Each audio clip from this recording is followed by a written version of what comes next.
इस खबर के प्रायोजक हैं पूजा श्री डिटर्जेंट पाउडर व केक।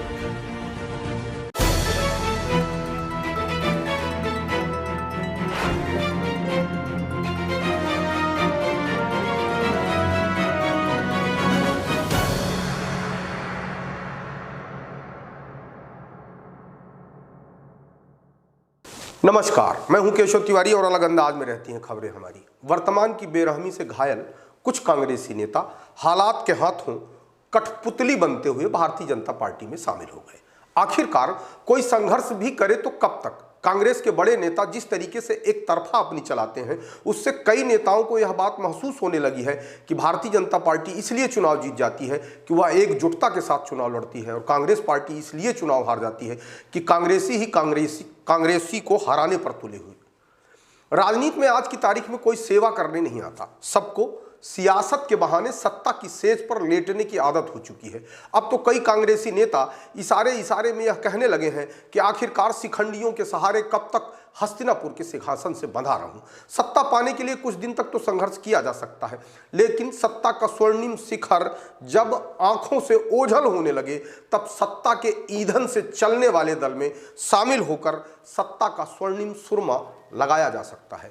और मध्य प्रदेश कांग्रेस के पूर्व अध्यक्ष तथा पूर्व केंद्रीय मंत्री सुरेश पचौरी ने अपने समर्थकों के साथ यही किया। भारतीय जनता पार्टी चुनावी लड़ाई मैदान पर तो लड़ती ही है, लेकिन अपने विपक्षी दल को मनोवैज्ञानिक तरीके से भी बुरी तरीके से तोड़ती है। और सुरेश पचौरी तथा उनके समर्थकों का भारतीय जनता पार्टी में शामिल होना सिर्फ यही बताता है कि भारतीय जनता पार्टी लोकसभा चुनाव मैदान में जाने से पहले ही कांग्रेस पार्टी के वफादार नेताओं को मनोवैज्ञानिक तरीके से बुरी तरह तोड़ देना चाहती है। और सुरेश पचौरी जिस तरीके से भारतीय जनता पार्टी में शामिल हुए, उसे देखकर तो यही कहा जा सकता है कि बचे हुए कांग्रेसी कहीं ना कहीं मनोवैज्ञानिक रूप से टूट चुके हैं या टूट जाएंगे।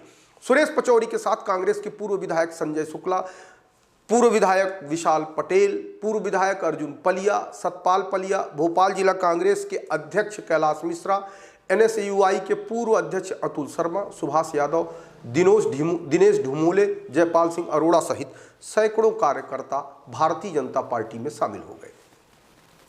पूर्व मंत्री सुरेश पचौरी ने अपने राजनीतिक जीवन की शुरुआत 1972 में की थी। 4 बार सांसद रहे। केंद्र सरकार में कांग्रेस ने उन्हें मंत्री भी बनाया।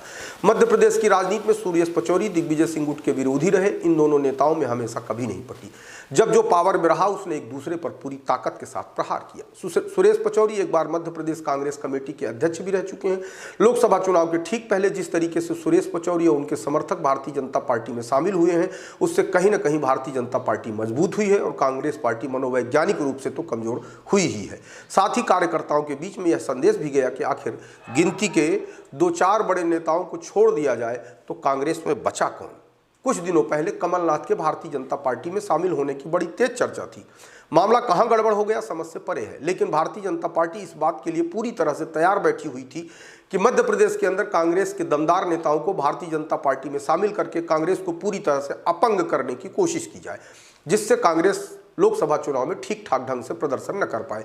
हालांकि पिछले लोकसभा चुनाव में भारतीय जनता पार्टी ने मध्य प्रदेश की 29 में से 28 सीट जीती थी। सिर्फ एक सीट छिंदवाड़ा नहीं जीत पाई थी। इस सीट से कमलनाथ के बेटे नकुलनाथ चुनाव जीते थे।